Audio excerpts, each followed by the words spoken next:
Je suis à Moscou, la capitale de la Russie. Son économie a la croissance la plus rapide au monde. Je veux rencontrer un gang effarant qui est non seulement d'une violence extrême, mais qui en plus a des ambitions politiques inquiétantes. On entraîne des gars pour des combats de rue, pas pour des compétitions sportives.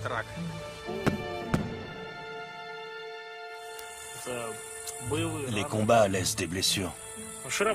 Les cicatrices sur les mains sont des décorations. J'ai vu Hitler à la télé et j'ai trouvé qu'il était trop mignon.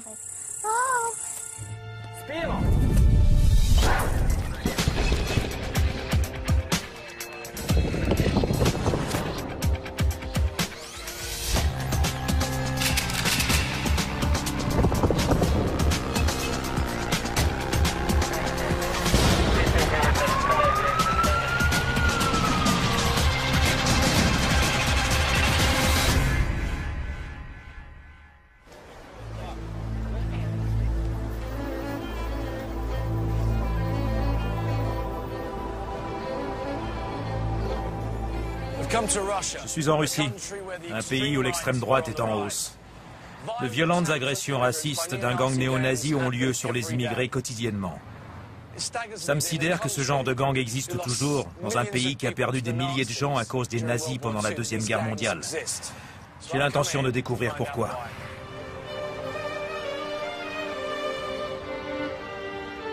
J'entame les recherches dans ma chambre d'hôtel.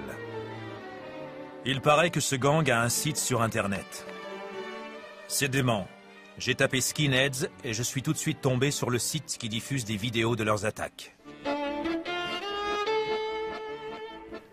Ils sont sûrement formés pour combattre, entraînés pour des combats de rue.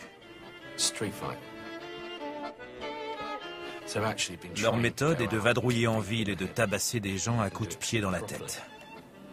C'est difficile de pister des skinheads. J'espère que je pourrai rentrer en contact avec eux par le biais de ce site nazi officiel. Un gang se distingue des autres, c'est le NSO, l'Organisation nationale socialiste. Il semble très bien organisé. Il est dirigé par un homme appelé Dimitri Roumiantsev. Ce gang nazi n'est pas stupide au point d'admettre leur responsabilité dans ces agressions racistes. Je sais qu'ils ont un lien direct avec les skinheads. Je présume qu'ils les entraînent au combat. Dimitri accepte de me rencontrer dans un gymnase privé situé dans un ancien bâtiment soviétique, loué par la NSO. Dimitri est responsable de l'endoctrinement. C'est le contact de ce gang nazi. Bonjour, je m'appelle Ross. Salut, moi c'est Dimitri. Ross. Lui c'est Sergueï. Sergueï. Andrei. Andrei. Gary. Gary. Moi c'est Ross. Dimitri, parle-moi un peu de ton organisation. On forme des gens qui participeront aux événements importants qui vont avoir lieu dans un avenir proche. On les entraîne à combattre. Le commandant de notre unité de combat, c'est Sergueï. Sergueï Malyuta.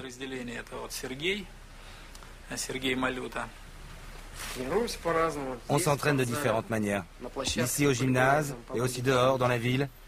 On enseigne différents types de combats. Tu peux regarder si tu veux.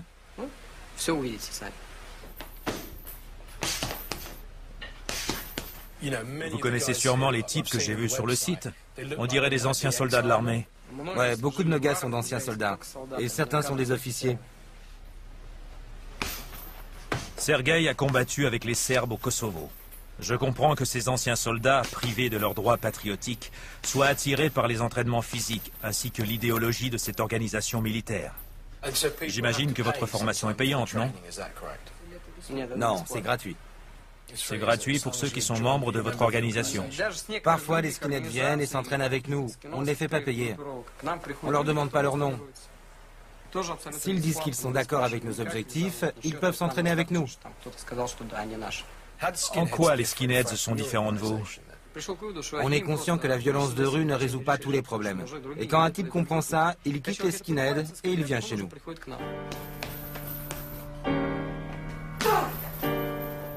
Voilà, ce sera tout pour aujourd'hui. Nous avons passé un après-midi et une soirée avec les partisans du NSO. Je trouve leur organisation particulièrement effrayante. Elle n'est pas en manque de moyens, elle est incroyablement bien structurée. Je veux en savoir plus au sujet de ce gang. Alors j'ai persuadé Dimitri de me laisser effectuer leur stage de formation du week-end.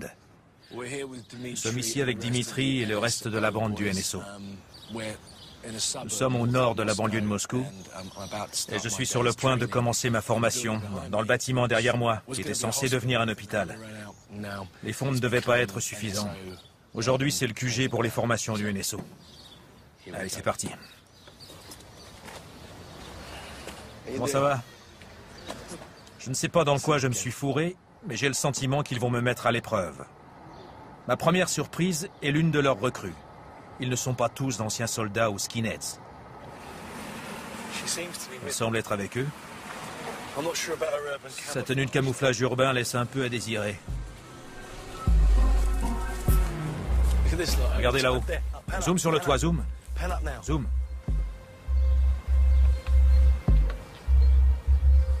On prend notre temps.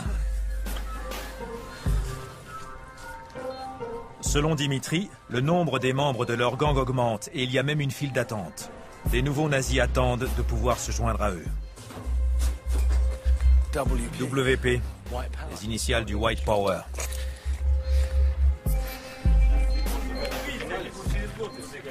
Il fait particulièrement chaud. Sergueï, le type de petite taille qui est responsable de l'entraînement militaire, n'a jamais entendu parler de déodorant.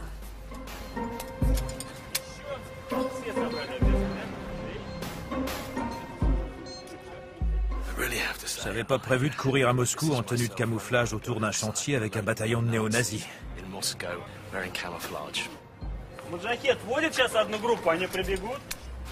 Il y a une capsule de gaz comprimé à l'intérieur du magasin par terre.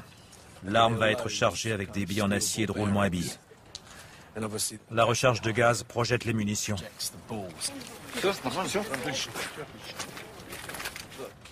Fais un test. Ça doit faire mal. Il est chargé? Là-bas? On va voir si j'atteins la cible.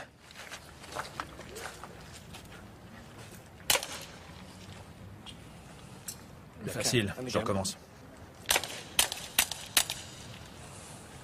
Les billes sont toutes petites, mais elles perforent la bouteille.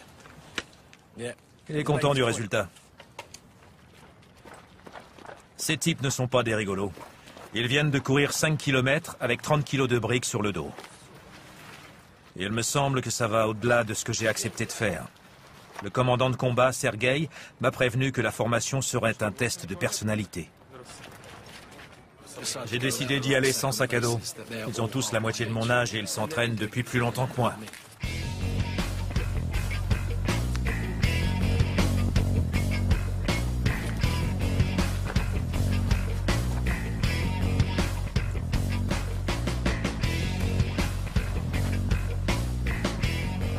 Je ne fais pas trop le malin au moment où je me jette dans un réservoir de neige fondue glaciale.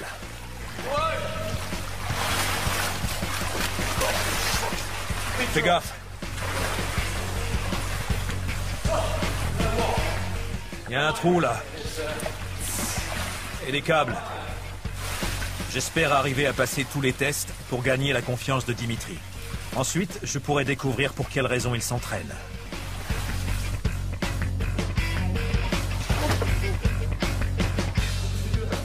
Il est vrai que de s'entraîner avec les nazis est une expérience très intéressante. Bon, question sécurité, c'est pas ça. On a couru autour d'un bois sous un soleil de plomb. On a traversé un bâtiment colossal pour aller dans une cave en empruntant une cage d'escalier super raide avec des marches qui font ma taille. 2 d'entre eux ont glissé et sont tombés direct en bas. Nous avons couru dans l'obscurité totale sur au moins 250 mètres en butant dans des câbles sur un sol en béton avec des trous énormes. Regardez, il y a des trous de cette taille. J'hallucine que certains types aient envie d'y retourner. La recrue nazie qui m'intrigue s'appelle Sacha. C'est une étudiante en économie de 20 ans qui est d'une famille aisée. Son frère l'a présentée au gang. Je me demande toujours ce qu'elle fait là. J'en saurai plus quand elle aura terminé son exercice de combat appelé le duel. Sacha possède une arme de poing à gaz comprimé et doit vider la totalité de son chargeur à billes sur son adversaire. La seule protection qu'ils ont sur eux, c'est un masque de paintball. Est-ce que vous êtes prêts? À 3, vous y allez. 1, 2, 3, go!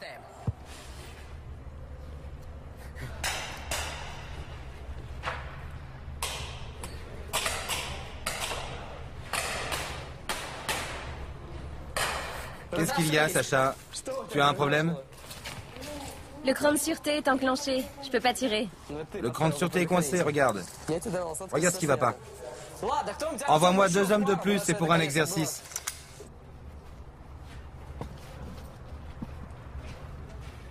Tu penses que cette formation te servira un jour? Je suis sûre que cette formation me sera utile. Je n'ai aucune certitude de ce qui va se produire dans le pays à l'avenir. Mais la situation est instable. Et c'est pour ça que des notions de survie sont très importantes. Tu prendrais les armes pour défendre la Russie? Oui, bien sûr. Tu vois ça d'une manière très positive? Tu as déjà envisagé ce qui pourrait se produire?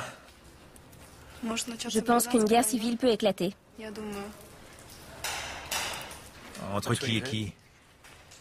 Entre les gens qui réalisent que le pays est dans une situation critique et les personnes qui ne s'inquiètent pas, qui préfèrent l'ignorer. C'est étonnant que Sacha adhère à la propagande de Dimitri sans se poser de questions. Bien que sa définition de l'ennemi demeure assez abstraite. Merci. De rien, Ross. Au revoir.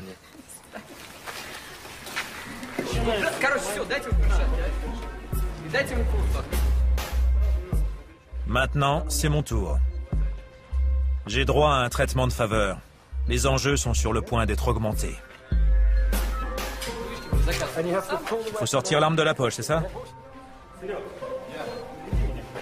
Ouais. Donnez une arme à cet homme. Le cran de sûreté est enlevé. Si tu presses la gâchette, le coup part.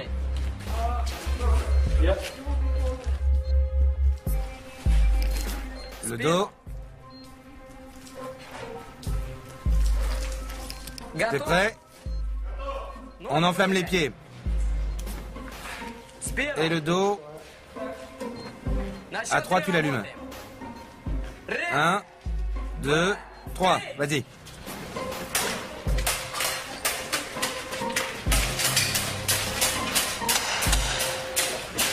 C'est certainement l'exercice le plus extrême que j'ai jamais eu à faire pour accéder à un gang.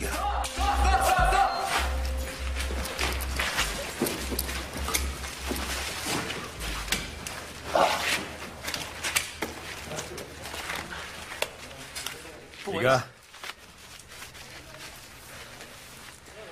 j'ai pas de munitions dans mon flingue. Artyom, merci infiniment de m'avoir dégommé le doigt. Ça me laissera un souvenir. Tu peux m'expliquer à quoi ça sert, ça? Pourquoi vous faites les torches? Pourquoi vous vous tirez dessus comme ça? On s'entraîne pour être prêt le jour où on devra défendre notre mère patrie et les citoyens. Tôt ou tard, le moment viendra où on prendra les armes et on prouvera qu'on est des hommes. Et contre qui prendrez-vous les armes?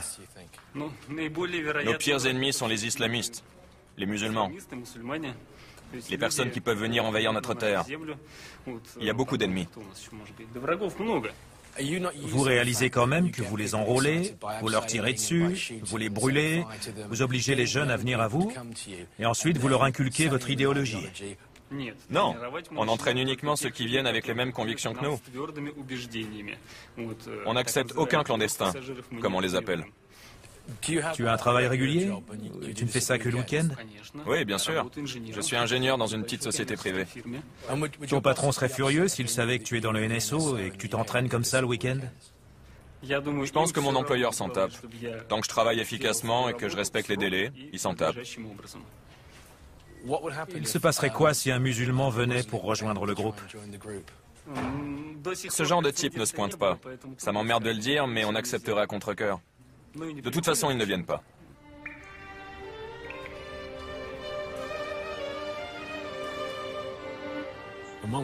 D'un côté, j'ai passé une bonne journée avec eux. Et de l'autre, c'est dérangeant de voir comment ils forcent les gens à faire ce qu'ils veulent. J'ai constaté que Dimitri ne se salit pas les mains. Il reste assis au loin et observe. Il n'a pas fait la torche, il n'a pas été se geler dans l'eau glaciale. Il tire les ficelles. En réalité, je ne sais pas vraiment ce qui se trame ici. Mais je commence à croire que quelque chose de terrible se prépare sous cet aspect de camaraderie. En tout cas, j'espère aujourd'hui avoir gagné leur confiance. Je reste là dans cette position? Je pense qu'ils se servent de nous d'une certaine manière. Nous accentuons leur propagande. À ce stade-là, je ne suis pas en mesure de vous dire qui se sert de qui. Jusqu'ici, Dimitri et son gang ont admis que leur formation servira lors d'une future guerre envisagée contre des immigrés. Demain, j'irai rencontrer des personnes qui doivent vivre au quotidien en subissant des agressions racistes. Je suis en Russie, aux côtés d'un gang néo-nazi. Je les soupçonne d'être responsables d'un grand nombre d'agressions violentes sur des immigrés. Après l'effondrement du bloc soviétique, le Tadjikistan, l'Azerbaïdjan et l'Arménie sont soudainement devenus des pays autonomes. Et leurs citoyens sont maintenant considérés comme des étrangers par la plupart des Russes. Beaucoup d'immigrés trouvent du travail dans des marchés de ce type. Ce sont eux que les gangs nazis voient comme ennemis. Regardez les visages de la majeure partie des personnes ici. Regardez la couleur de leur peau. Ces personnes sont considérées comme des ennemis par le NSO et les néo-nazis. La plupart de ces gens sont azéris, tadjiks. Et ce que les Russes dénoncent, c'est qu'ils sont chassés du marché par ces personnes. Mais les personnes que vous ne pouvez pas voir, ceux qui se tiennent derrière nous, et les propriétaires du marché sont des Russes. Et tous les policiers et tous les agents de sécurité ici sont des Russes. Alors ces gens volent soi-disant les places des Russes, mais ceux qui contrôlent tout sont des Russes blancs. Selon des statistiques récentes, un tiers de la population de Moscou sont des immigrés. Et tandis que le gouvernement a besoin d'ouvriers immigrés pour maintenir l'économie à flot, il ne fait pas grand-chose pour empêcher et punir les agressions racistes.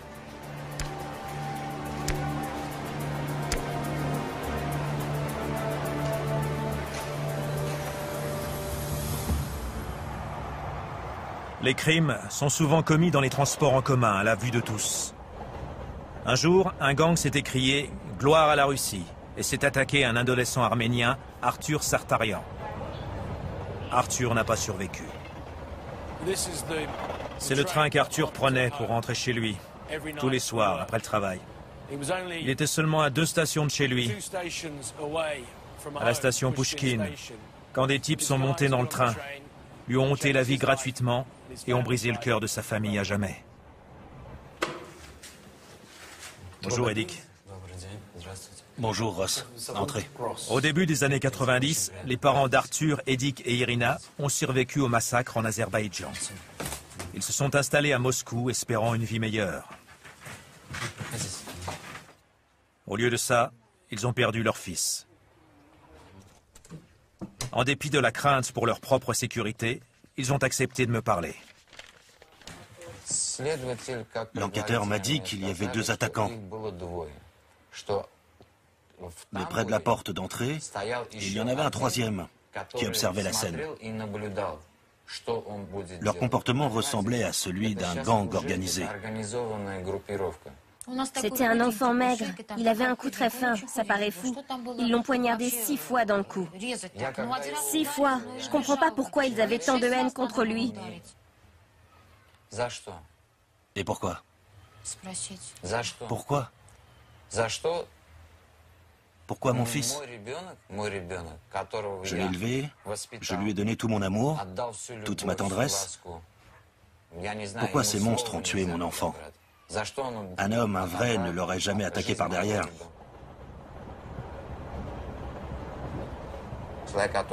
C'est forcément un traître, un faible. Une personne forte ne se serait jamais comportée comme ça. Et ceux qui les cachent sont aussi des faibles. Ils leur apprennent à attaquer en douce. Ils ne disent pas les choses en face. Ce sont des rats. Ce sont des lâches. Les autorités définissent ça comme un crime racial motivé. Pourtant, à ce jour, le meurtrier n'est toujours pas inculpé. Le dossier de cette affaire prend la poussière. Irina refuse maintenant de laisser son deuxième fils prendre les transports en commun. Mais elle prend ce train tous les jours pour se rendre au travail, celui dans lequel l'attaque a eu lieu. À présent, tout ce qu'elle souhaite, c'est quitter la Russie, ce pays qui était censé être leur terre d'asile.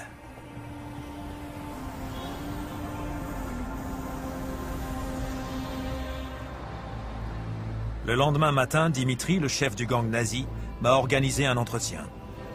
Alors qu'ils n'admettent pas la responsabilité de leur agression raciste, ils semblent étrangement fiers de ce qu'ils appellent le travail de fiction. Je dois rencontrer l'auteur d'un livre bien particulier. Dimitri, ça va? Voici Dima, l'auteur du livre que je t'ai donné. J'espère que vous arriverez à vous comprendre. Merci. Au revoir. Bien que cette œuvre soit fictive, son auteur refuse de montrer son visage à la caméra. Il a tout de même admis que l'histoire est basée sur ses expériences personnelles en tant que skinhead. C'est la meilleure confession que j'arriverai à obtenir. Il m'en lit un extrait.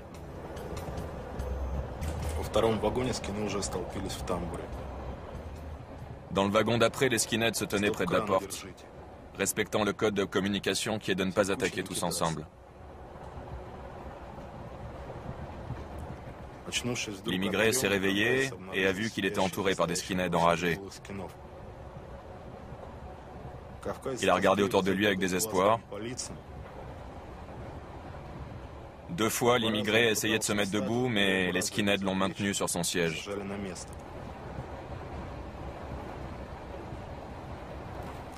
Les skinheads enlevaient leurs ceintures et leurs chaînes. Il y avait de l'électricité dans l'air et en même temps du calme et de la haine calculée. Il ne pouvait rien faire d'autre qu'attendre son exécution. Chacun pensait au compte à rebours dans sa tête. 4, 3, 2, 1. On y va. Putain, pourquoi t'es venu ici, chienne? Crève, crève.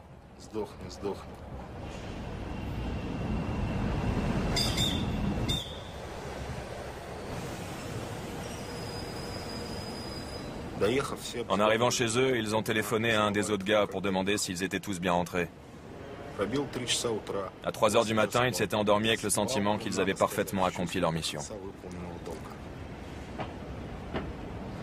J'ai dû écouter ces propos répugnants pendant plus d'1 heure, et Dima semble assez fier de l'effet que le livre a sur les gens d'extrême droite. Depuis le jour où le livre a été écrit, la violence a fait un grand bond en avant. Aujourd'hui, si vous regardez les statistiques, les victimes ne sont pas simplement battues, elles sont poignardées à mort.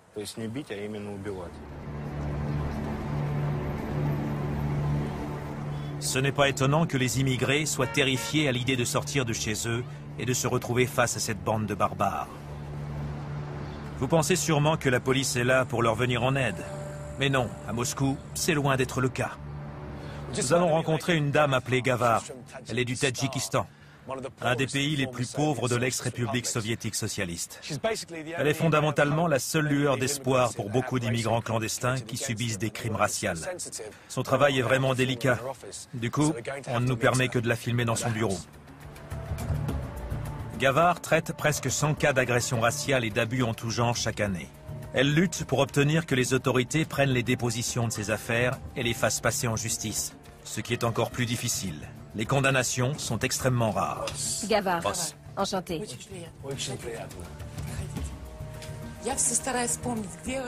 Gavar ne lutte pas uniquement contre les gangs racistes. Plusieurs de ses dossiers impliquent la police elle-même. Un chat, j'adore les chats. Je vous en prie. Merci. En tout cas, je suis ravie de vous voir. Une fille a eu un problème un jour. Elle a été enlevée et elle a réussi à vous contacter. Oui, une fille tadjike a été mise de force dans une voiture par plusieurs policiers ivres. Ils se rendaient en direction de la forêt, probablement pour la violer. Mais la police n'avait pas remarqué qu'elle avait son téléphone portable. Elle m'a appelé et m'a dit « On m'amène quelque part, mais pas au commissariat de police. » Nous avons donc pu lui expliquer quoi faire. Elle leur a dit « Je viens d'appeler mon avocat. Il sait que je suis ici. » Résultat, ils ont changé d'avis et l'ont ramené au commissariat de police. Comment la police obtient-elle illégalement l'argent des immigrés? Les policiers malhonnêtes ont mis au point différentes manières de soutirer de l'argent. Un policier local peut soutirer 500 roubles à un ouvrier par mois pour la location d'un appartement ou pour des faux papiers d'enregistrement obligatoires à Moscou ou pour vous protéger des arrestations. Dans le pire des cas, ils menacent de vous faire tomber pour n'importe quoi. Ils sont capables de planquer des drogues sur vous. La police a trouvé des moyens efficaces pour se remplir les poches. C'est une vaste organisation très efficace. Et ça fait un moment que ça dure. Je ne suis pas surpris que la plupart des clients de Gavar refusent de me parler. Je m'apprête à rencontrer Rostam, un immigré tadjik qui a eu un problème avec un policier et qui a accepté de me raconter son histoire. Les problèmes de Rostam ont commencé le soir d'une virée entre amis. Il était pressé de rentrer chez lui. Un policier lui a demandé ses papiers. Quand Rostam lui a dit qu'il n'en avait pas, le policier l'a emmené dans une salle spéciale de la police, qui se trouve dans chaque station de métro. Le policier lui a demandé un pot de vin de 25 $. Quand Rostam a dit qu'il n'avait pas d'argent, le policier a répondu « Tu sais que je peux te tuer ». Il a enlevé le cran de sûreté et a braqué le pistolet sur moi. Il a ouvert le feu à 1 mètre, 1,5 mètre. Il visait mon front, mais j'ai légèrement tourné la tête. La balle m'a touché à la bouche. La balle est entrée dans sa mâchoire et lui a fait sauter une dent. Elle a alors atteint le bas de son cou et s'est logée dans son épaule. Je ne pouvais pas me voir dans le miroir. Il y avait du sang partout. Mon ami m'a relevé et a commencé à hurler contre le policier. Je lui ai dit d'appeler une ambulance pour moi. Le policier a répondu « Vous allez dans la rue et vous téléphonez d'une cabine publique si vous voulez une ambulance. » Avec l'aide de Gavar, Rostam a obtenu un avocat et après une bataille qui a duré 1 année, son affaire est enfin allée devant la justice. Par chance, le policier a été reconnu coupable et condamné à 9 ans de prison. Il ne l'aurait pas fait à un Russe blanc, ni à un Moscovite. Mais quand la police tombe sur des personnes de couleur, tadjiks, ouzbeks, elle s'amuse à nous tourmenter. Après que le policier ait été condamné, tu n'as jamais eu d'ennui avec la police ? Je me fais encore contrôler de temps en temps. Mais aujourd'hui, je suis enregistré comme résident à Moscou. La police me demande ce que je fais à Moscou. Une fois, j'ai répondu « Virez-moi de Moscou si vous voulez. J'en ai marre de cette ville. Un policier m'a déjà tiré dessus. Allez-y, virez-moi. Je serai beaucoup mieux dans ma ville natale. » Vu le comportement de la police, ce n'est pas étonnant que le gang de Dimitri s'imagine au-dessus des lois. Le comble, c'est que le gouvernement russe réclame plus d'ouvriers pour sauver l'économie. Pendant ce temps, les nazis du gang de Dimitri recrutent et entraînent des Russes ouvertement, en vue d'une guerre contre les immigrés. L'avenir de ce pays serait-il entre leurs mains ?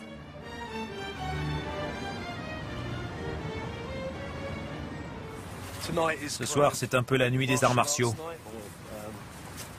Ils enseignent l'art de donner des coups de pied dans la tête des gens. Nous allons les voir.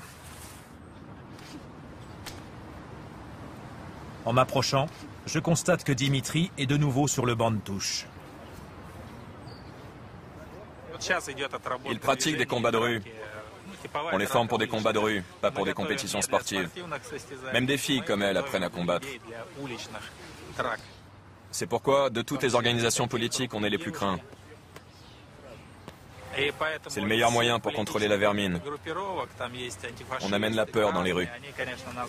Petit à petit, on prend place. Ensuite, Dimitri m'a expliqué sa vision absurde de l'avenir de la Russie. Quand on prendra le pouvoir, la première chose à faire sera d'arrêter tous les fonctionnaires corrompus et de décider du destin de chacun d'eux. On mettra en place des infrastructures pour que les jeunes puissent apprendre à se battre correctement, pour qu'ils ne fassent pas n'importe quoi dans les rues. Il faudra les briefer parce qu'ils n'ont aucune expérience en politique. C'est pas gagné. La deuxième priorité est de se débarrasser de tous les immigrés.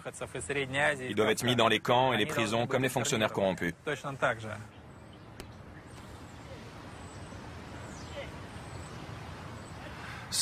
Voici la vision des choses de Dimitri. Naturellement, elle est fondée sur les principes de Mein Kampf et les méthodes d'accession au pouvoir d'Hitler. Il enrôle des gosses tout comme Hitler et sa jeunesse hitlérienne. Il veut mettre tous ceux qu'il dérange ou qu'il n'aime pas dans des trains pour les envoyer dans des camps. Il souhaite également remplacer les membres de l'Assemblée par ces jeunes. Ils seront ministres des Affaires étrangères, de l'éducation ou de l'agriculture.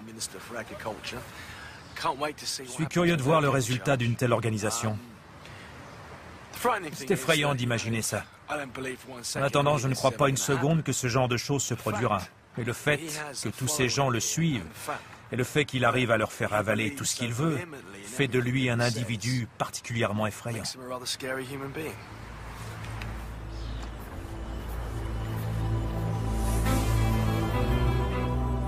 Ce qui est encore plus effrayant, c'est que personne n'ose dénoncer Dimitri et son gang.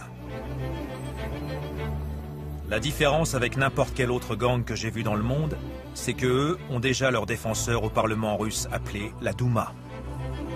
Il est écrit « Je suis russe ». Nikolai Kourianovitch, le plus franc des politiciens d'extrême droite, a accepté de me rencontrer. Bonjour, je m'appelle Ross. Enchanté. Nikolai Kourianovitch, membre du Parlement. Ravi que vous soyez sur notre territoire béni. Il me dit qu'il est un grand admirateur d'Hitler et de Staline. Ce qui est un peu perturbant. Il a l'air d'avoir la mentalité d'un dictateur.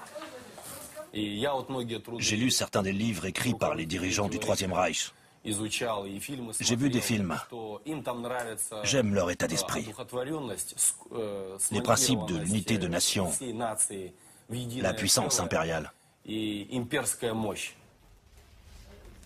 Il a une solution radicale pour sauver l'économie russe. Les travailleurs migrants doivent être employés en tant que main-d'œuvre à prix réduit. C'est une forme modérée d'esclavage. Ils ne devraient pas avoir droit à la citoyenneté russe. Qu'ils travaillent, payent leurs impôts et rentrent chez eux ensuite. M. Kourianovitch est un homme qui se fait l'avocat des pouvoirs publics. Il préconise l'esclavage modéré, ou plutôt les nettoyages ethniques. Il veut retirer le passeport des Russes blanches qui fréquentent ceux qu'il appelle les Noirs. Le plus inquiétant, c'est qu'il est soutenu par des gens très haut placés, qui l'apprécient et l'écoutent. Demain, c'est mon dernier jour ici. Dimitri a accepté de m'amener à leur camp d'entraînement secret à la périphérie de la ville. C'est vraiment ma dernière chance d'obtenir des détails sur cette sinistre réalité qui se cache derrière tout ça. C'est mon dernier jour à Moscou. Après 2 semaines, j'ai finalement été accepté dans un gang néo-nazi. On m'emmène jusqu'à leur siège secret.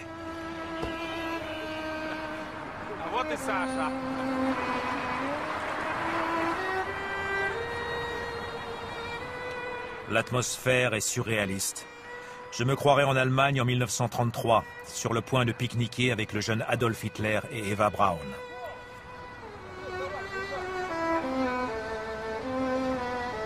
J'ai refusé de m'entraîner. Je préfère rester avec Dimitri, car c'est peut-être ma seule chance de connaître la vérité au sujet de ce gang.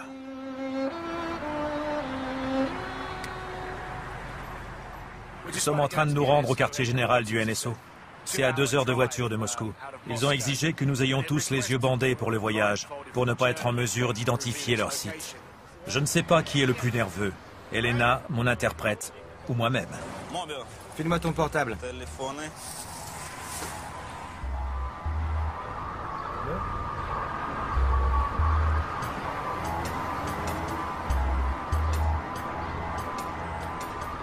Ross, tu avances un peu.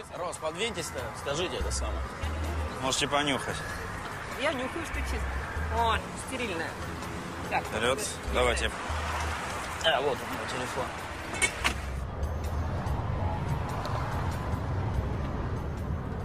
Comme vous le voyez, j'ai un bonnet sur le visage. Et Elena, la dame assise à côté de moi, est notre traductrice. Elle a aussi un bonnet sur le visage. Pas besoin de vous dire que le caméraman a également le visage caché. En plus, ils ne nous ont pas menottés, alors nous pourrions regarder par la fenêtre. Mais nous jouons le jeu pour gagner leur confiance, de sorte que nous puissions aller dans leur base et filmer.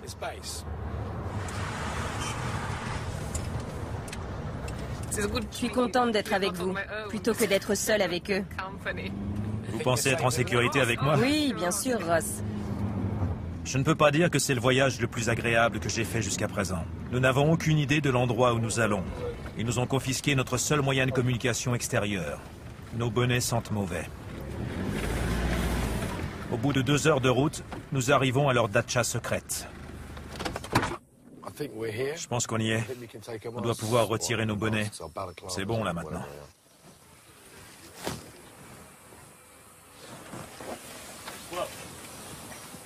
Il est évident que Dimitri est encore sur ses gardes. C'est lui qui décide qui je peux et ne peux pas rencontrer. Voici Cathy. Bonjour, Je m'appelle Ross. je suis Cathy. Lui, c'est Tezak. Salut, moi c'est Ross. Salut Ross. Tu rencontreras d'autres gars au fur et à mesure. On me dit de retirer mes chaussures. Salut les gars.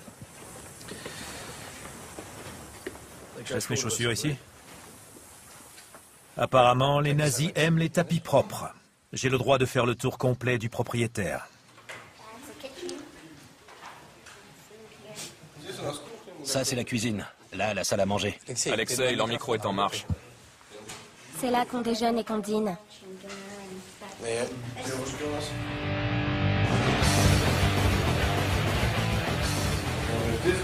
Ici, on range les vêtements des entraînements. Ça, c'est la bibliothèque. Voici notre sauna et la douche. En arrivant dans le jardin, je constate que c'est l'effervescence. C'est un mélange étrange de crânes rasés et de jeunes filles influençables. Cathy, qui a 16 ans, est allée dans une école américaine prestigieuse à Moscou. Elle est aujourd'hui l'illustrateur du site web du gang. Je suis devenue nazie il y a 2 ans. J'avais 14 ans. À cet âge-là, qu'est-ce qui t'a motivé à devenir... J'ai vu Hitler à la télé. Il était trop mignon. C'est dommage, il est mort. Il n'est plus sur cette terre. C'est un genre de Mickey ou de Superman pour nous. Cathy est aussi une journaliste novice qui aime écrire des articles sur les nazis. J'écris un article sur un fast-food. Ils vendent de la nourriture aryenne. De la nourriture aryenne. Oui, bien sûr.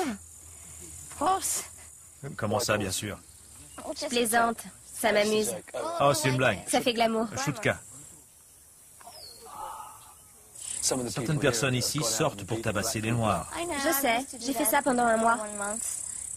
Tu sortais pour tabasser des gens? Quand je suis arrivée, au début, c'est vrai, je l'ai fait. Que s'est-il passé ensuite? J'ai tué un homme.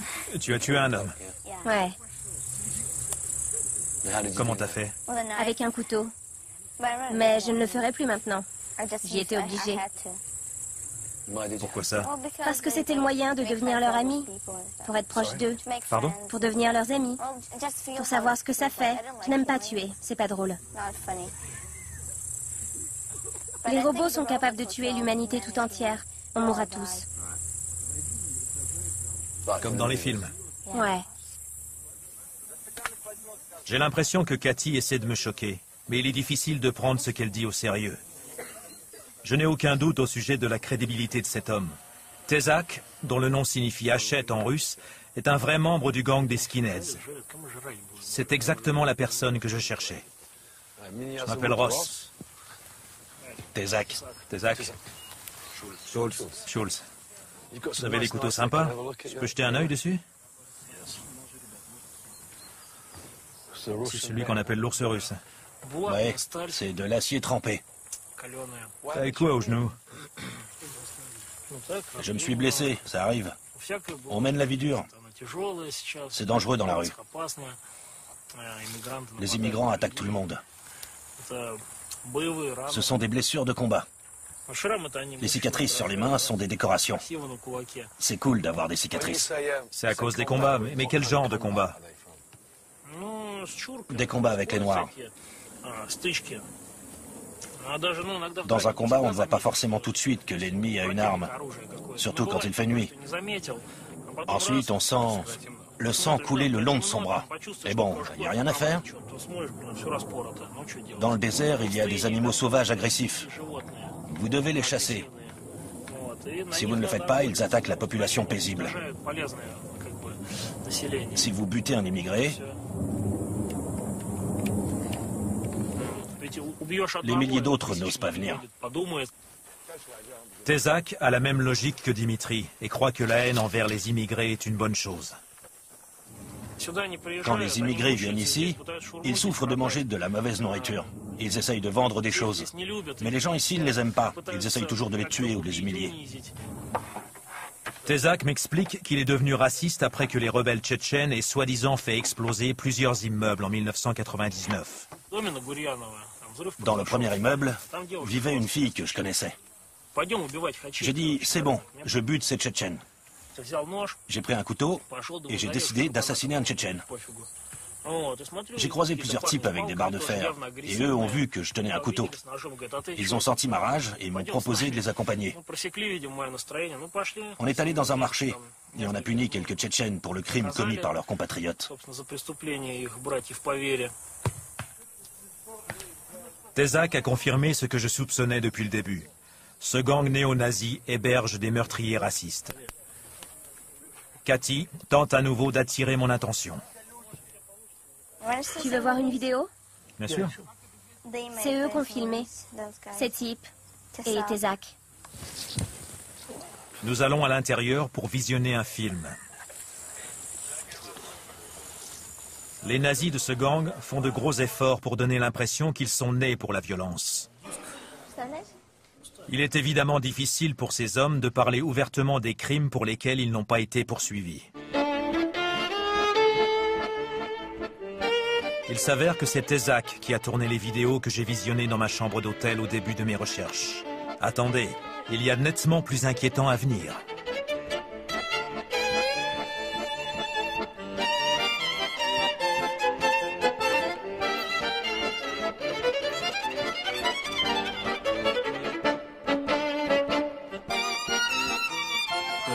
Ça ne me paraît pas réel. On dirait un montage.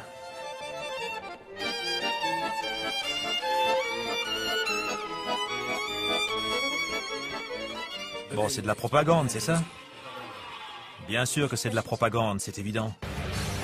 Certains clips sont tout à fait réels.